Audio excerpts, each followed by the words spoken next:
Ayan, so welcome back no dito sa ating Barangay Ginebra channel no, Doy TV Sports at Den Riga YouTube channel. Well, eto na naman po no, pakpakang Barangay Ginebra at Phoenix Fuel Masters. Ayan.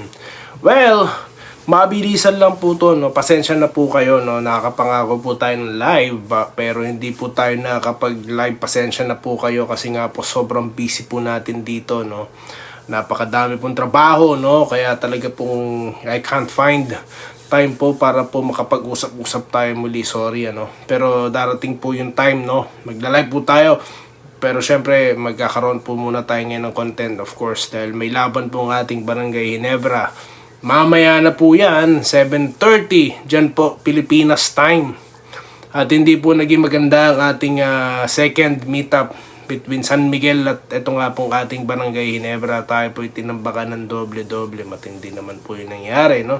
Napakasakit po pakinggan, napakasakit makita, napakasakit basahin, ano po, or malaman na yun nga pong sinapit ng Barangay Ginebra despite na mayroon po tayong malalakas na player at nagkaroon po tayo ng matindihang trades, no? Pero yun pa rin po nangyari, no? Matambakan ka siguro ng 20, okay eh. Pero doblehin ng 20, masakit po yun, guys. No, bagay na hindi ko po naintindihan. Hindi ko na rin po pinanood ng highlights, no? Hindi ko po napanood ng live. Hindi ko na rin po pinanood. Kasi nga po, ano pang panonoorin doon? Talo na po talaga, di ba? So, bounce back na lang po, no? At I can't judge, no? Pero masakit po talaga yon, knowing you have Stephen Holt, you got MVP, no? Meron ka pa Rookie of the Year, no? Meron ka pang Justin Pinoy Brownlee, no? Tapos meron ka pang Japet Aguilar. Nangyari yan. So, ano po ba nangyayari? May RJ Abarrientos ka pa. So, yun po hindi ko maintindihan, no? So, I can't judge, pero di ko lang maintindihan. Dahil po ba yan sa mala Steve Kerr rotation ni Coach Tim Cone? So, bahala na po, no? So, abangan na lang po natin dito sa Phoenix, no? Kung makaka-bounce back po tayo, no? Pero, of course, siguro naman, no? Kaya natin ng Phoenix, no? At, yun na nga, mahalaga po ang bawat laban, no? So, sa mga nagsasabing bigay, grabe bigay naman yun. Too much naman po yun, no? Too much naman yun. So, okay pa rin, no? We're trusting Barangay, no? Sila pa rin naman po maglalaro sa finals, no? Nga lang, pangit lang po yung pagkatalo nila last time, no? Pero we still believe, no? Sila po ang haharap sa finals, no? Makakalaban nila ang malakas ng kabila. So, yun lang po, no? So, mamaya po, right after the game, tayo po yung magbabalik, no? Para himayin po, no? Tulad ng ating dating ginagawa, no? Himayin po natin ang mga performance, no? Ng Ginebra at of course neto pong Phoenix Petroleum. Okay, mabilisan po. May narinig na naman po tayo na naman ng mga fake news mga fake news na naman ng mga si Troy Rosario daw mapupunta sa Ginebra.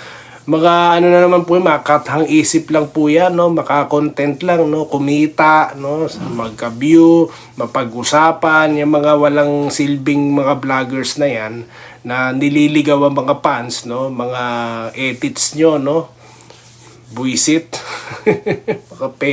mga fake news kayo.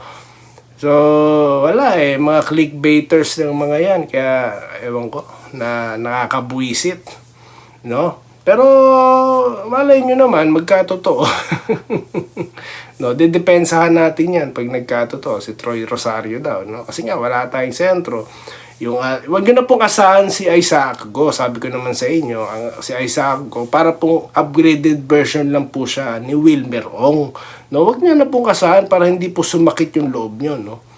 At si Ben Adamos, minsan ko lang siya mapanood din po, no? To be honest, di naman po ako halos nakakapanood, no?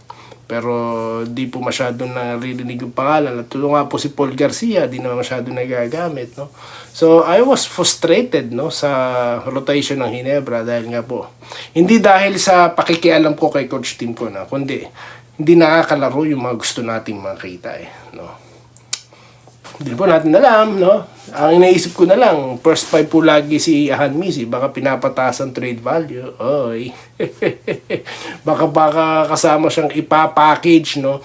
Kung makuha man natin si Rosario, ano po yun, via free agent, no? Pero sana magkaroon din ng katulad sa NBA na, na may kapalit din, di ba? Ang tawag doon, yung sign-in trade, yun. So yun lamang po, no, ang ating, ang ating napag-usapan ngayon, at mamaya po magkikita-kita po tayo, at good luck po, no, sa ating barangay, no? Good luck, Coach Tim Con, no, at sa ating lahat ng nanonood dyan, mga kababayan, no, magbabasa po ako ng comment mamaya, baka po mag-live po tayo. So yun lamang po, muli maraming salamat po sa inyong panonood, at stay safe po kayo guys, no. Maraming salamat po muli, no.